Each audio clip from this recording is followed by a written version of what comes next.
10 సంవత్సరాల వరకు రైతు రుణమాఫీ గుర్తురాని బీఆర్ఎస్ వాళ్ళు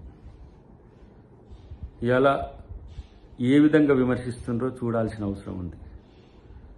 రైతు బంధు పేరు మీద గుట్టలకు పుట్టలకు మట్టికి రియల్ ఎస్టేట్ వెంచర్లకు ఫిలిం సిటీలకు అన్నిటికీ ఇచ్చి దాదాపు 20,000 కోట్ల పైచిలకు అప్పనంగా ప్రజాధనాన్ని దుర్వినియోగం చేయడమే కాకుండా ఈరోజు విమర్శిస్తున్న తీరు చూస్తే నవ్వు వస్తున్నది. ఒకటే సంవత్సరంలో ఇన్ని రకాల మేళ్లు చేసిన ప్రభుత్వం కాంగ్రెస్ ప్రభుత్వం.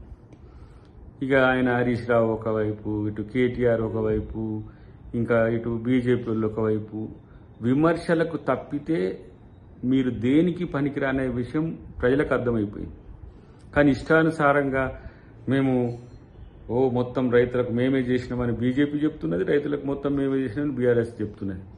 నిజంగా చెప్పాలంటే ఈ రెండు ప్రభుత్వాల కాలంలో, బీజేపీ బీఆర్ఎస్ ఉన్న ప్రభుత్వాల కాలంలో రైతులకు గడ్డు రోజులు ఉండే, రైతులు చాలా సమస్యల్లో ఉండే. ఇప్పటికి కూడా కేంద్ర ప్రభుత్వం రైతులకు చేస్తున్నది ఏంటి?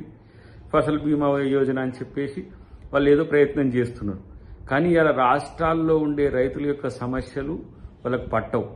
రైతులు ఇలా ఢిల్లీలో నడి రోడ్డు మీద ధర్నా చేస్తుంటే వాళ్ళని ఏ విధంగా చెదరగొట్టాలని విషవాయు ప్రయోగాలు చేస్తున్న పరిస్థితి అలా బీజేపీ ప్రభుత్వాన్ని.